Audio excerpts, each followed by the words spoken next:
Hello everyone, good morning. Welcome back to my channel. कैसे हैं आप सब? आई होप आप सभी अच्छे होंगे और मैं भी अच्छी हूँ। तो फ्रेंड्स, सुबह का भी टाइम है। सुबह के इस वक्त 8 बजे हुए हैं। बच्चे लोग स्कूल चले गए हैं, हस्बैंड भी ऑफिस चले गए हैं और इन सब के जाने के बाद का ये जो हाल है मेरे किचन का, वो मैं आपको दिखा रही हूँ।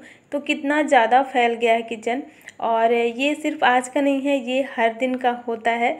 इस तरीके से हर दिन जब सुबह नाश्ता बनता है सबके लिए, तो इस तरीके का हाल हो जाता है किचन का। बहुत ज़्यादा फैल जाता है। आप देख ही सकते हैं, जो भी कंटेनर्स हैं वो रखे तो हैं सेल्फ में, लेकिन सही जगह पे नहीं रखे हुए होते हैं। तो कोई भी चीज़ कहाँ रहती है, कुछ भी हमें सुबह जल्दबाजी में याद नहीं रहता कि हमको कहाँ रखना है।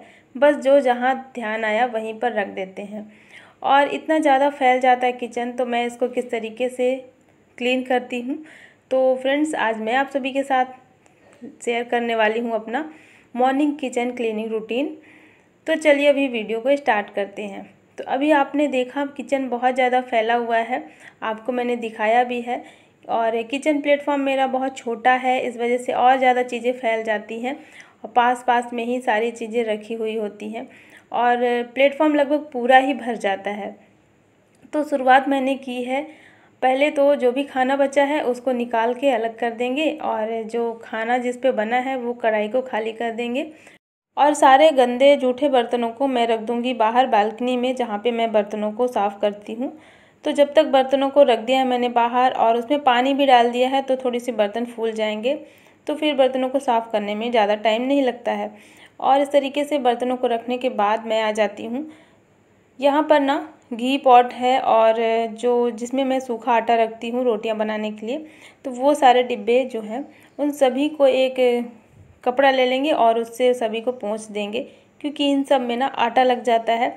और घी पॉट में तो अक्सर ही लग जाता है, क्योंकि रोटियाँ सेकते टाइम में मैं उसका यूज़ करती हूँ ना, तो बहुत ज़्यादा उसमें आटा लग जाता है। तो इस तरीके से अपने जो भी डब्बे आप यूज़ करते हो, जो भी कंटेनर्स यूज़ में आते हैं सुबह के टाइम पे, जिनमें भी हम हाथ लगाते हैं, तो उन सभी को मैं एक बार पोंछ देती हूँ कॉटन के कपड़े से। तो उनमें जो भी लगा हुआ होता है आटा या घी ऑयल कुछ भी लग जाता है खाना वगैरह, तो वो सब अच्छे से साफ़ हो जाएगा। और देखिए मैंने जितने भी डब्बे मेरे यूज़ हुए हैं सुबह में, उन सभी को मैंने कपड़े से पोंछ दिया है और जहाँ पर डिब्बे रखे हुए हैं वहाँ पर कपड़ा मार दिया है सेल्फ में भी, ताकि जो भी थोड़ा बहुत आटा वगैरह गिरा रहता है तो वो साफ़ हो जाए। इससे क्या होगा कि चींटियाँ नहीं आएंगी और डेली के डेली किचन आपका क्लीन रहेगा। और इसके बाद आ जाती हूँ नीचे, ये जो कंटेनर्स रखे हैं आटे के और सामने में चावल के 2 कंटेनर्स रखे हुए हैं। तो रोटी जब मैं सेकती हूँ ना, तो नीचे में यहाँ पर सूखा आटा गिर जाता है और डेली ही गिर जाता है, तो मैं इसको डेली क्लीन कर देती हूँ।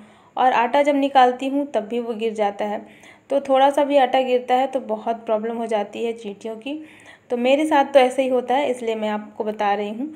तो आप इस तरीके से अपने घर को क्लीन कर लीजिए डेली की डेली। जो भी चीज़ें गंदी होती हैं उन सभी को आप रेगुलर अगर क्लीन कर लेती हैं ना, तो अगर आप डीप क्लीनिंग करेंगी तो आपको ज़्यादा मेहनत नहीं लगेगी, ना ही आपको ज़्यादा टाइम लगेगा। तो इस तरीके से मैंने सारी चीज़ें एक कॉटन के कपड़े से पोंछ दी हैं और किचन के जितने भी सामान थे सभी को पोंछ के रख दिया है। तो किचन लगभग क्लीन हो गया है और अब बारी आती है किचन प्लेटफॉर्म को क्लीन करने की। तो मैंने यहाँ पे विम जेल से क्लीन कर रही हूँ, क्योंकि इसमें ऑयल का जो है छींटा पड़ जाता है, तो रेगुलर ही किचन गंदा हो जाता है, चिपचिपा हो जाता है। इसलिए मैं रेगुलर थोड़ा सा विम जेल का यूज़ करके और अपने किचन को क्लीन कर लेती हूँ। तो इस तरीके से मैंने पूरे में विम जेल लगा दिया है। पीछे जो टाइल्स दिख रही है उसमें भी मैंने विम जेल लगा दिया है और फिर कपड़े को गीला करके और सभी को अच्छे से क्लीन कर लेंगे। साथ ही साथ ये जो सामने एक्वागार्ड लगा है ना, इस पे भी छींटे पड़ते रहते हैं सब्ज़ी बनाते टाइम पे, क्योंकि गैस का जो चूल्हा है यहीं पर रखा हुआ है मेरा, तो इस वजह से ये गंदा होता रहता है। तो मैं इसको रेगुलर ही क्लीन कर देती हूँ, ताकि ये गंदा ना दिखे और चिपचिपा ना रहे। और चलिए, गैस क्लीन हो गया है, किचन प्लेटफॉर्म भी क्लीन हो गया है और किचन का लगभग सारा काम हो गया है। किचन पूरी तरीके से साफ़ सुथरा हो गया है। और फिर आ जाते हैं बालकनी में, जहाँ पे बर्तनों को क्लीन करना है। तो ये जो सिंक लगा हुआ है ना, ये सिंक को मैं एक बार साफ़ कर लेती हूँ। वैसे ये यूज़ में नहीं आता है, लेकिन इस पे मैं कभी कभी बर्तन वगैरह रख देती हूँ, और सामने में रहता भी है ये, तो गंदा दिखता है तो अच्छा नहीं लगता। इस वजह से मैं इसको रेगुलर एक बार बर्तनों को क्लीन करने से पहले इस सिंक को भी साफ़ कर देती हूँ। और सिंक साफ़ हो गया है, इसके बाद बारी आती है ये जो बर्तनों की टोकरी है, ये भी गंदी हो जाती है, क्योंकि मैं जब बर्तनों को स्टैंड पे लगाती हूँ उसके बाद ये जो टोकरी है इसको मैं बाहर रख देती हूँ, तो इस वजह से ये गंदी हो जाती है और अंदर जगह नहीं रहती कि मैं अंदर रखूँ, इस वजह से इस टोकरी को बाहर रखना पड़ता है। तो इसको भी मैं एक बार क्लीन कर लेती हूँ, फिर इसमें बर्तनों को रखती हूँ। तो चलिए, बर्तन की टोकरी भी क्लीन हो गई है और सिंक भी क्लीन हो गया है। तो इसी सिंक के ऊपर ही मैंने टोकरी को रख दिया है, और यहीं पर मुझे, ताकि जल्दी जल्दी से बर्तनों को मैं रख दूँ। तो अब चलिए बर्तनों को क्लीन कर लेते हैं। तो बर्तनों से जितना भी जूठा वगैरह था उस सभी को मैंने धुल दिया है पानी से। लगभग सारा बर्तन धुल गया है सिर्फ पानी से। और इसके बाद एक बाल्टी पानी यहाँ पे डाल देती हूँ, तो जो भी जूठा वगैरह रहता है तो बह जाता है, तो फिर बर्तनों को साफ़ करने में मुझे कोई दिक्कत नहीं होती। और चलिए अब बर्तनों को साफ़ कर लेते हैं। तो बर्तनों को मैंने घिस लिया है, और घिसने के बाद से अब चलिए इनको वॉश कर लेते हैं पानी से। और कुछ इस तरीके से मैं रखती हूँ टोकरी में बर्तनों को, पूरी तरीके से पलट करके रखती हूँ, ताकि इनका पानी तुरंत के तुरंत निकल जाए और ये जल्दी से सूख जाएं। इनको सूखने में ज़्यादा टाइम ना लगे, क्योंकि बारिश का सीज़न है, तो अगर ज़्यादा टाइम लगता है बर्तनों को सूखने के लिए तो फिर उसमें स्मेल आने का डर रहता है। तो इसलिए मैं जब बर्तनों को साफ़ करती हूँ और जब टोकरी में रखती हूँ ना, तो उसको तुरंत ही पलट के रखती हूँ, ताकि पानी इसका जल्दी से निकल जाए। तो देखिए बर्तन धुल गए हैं, और कुछ रात के भी रखे हुए होते हैं। ये जो बड़े वाले मिल्क मग दिख रहे हैं आपको, तो ये रात के रखे हुए होते हैं। मैं इनको फिर रात में नहीं धुलती हूँ, तो इसलिए थोड़े से बर्तन ये भी हैं रात के। और इस तरीके से मैंने अपने सारे बर्तनों को धुल दिया है और अंदर रख दिया है बर्तनों की टोकरी।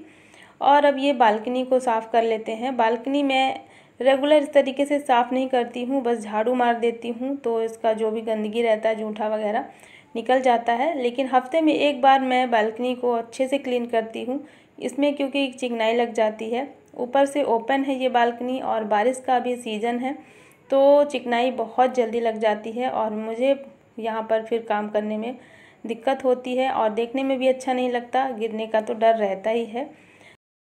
तो इस तरीके से मैं एक मैजिक स्क्रबर रखी हूँ, और ये बहुत पुराना है, मतलब जो बर्तनों में यूज़ नहीं होता है।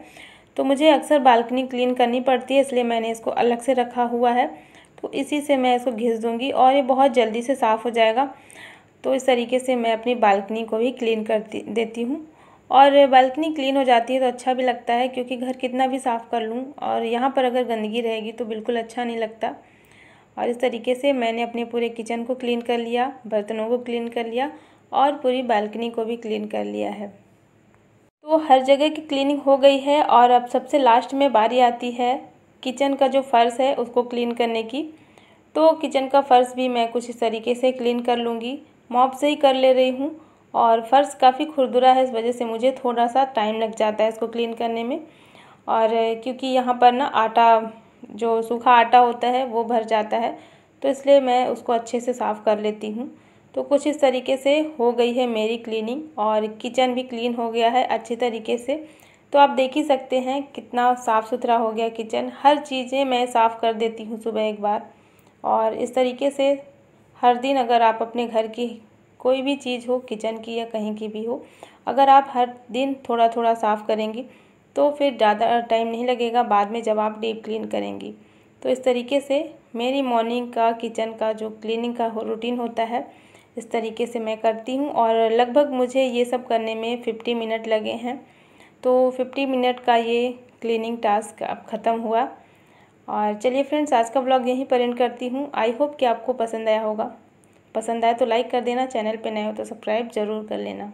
मिलती हूँ आपसे एक नए व्लॉग में, तब तक के लिए thank you, bye bye, take care.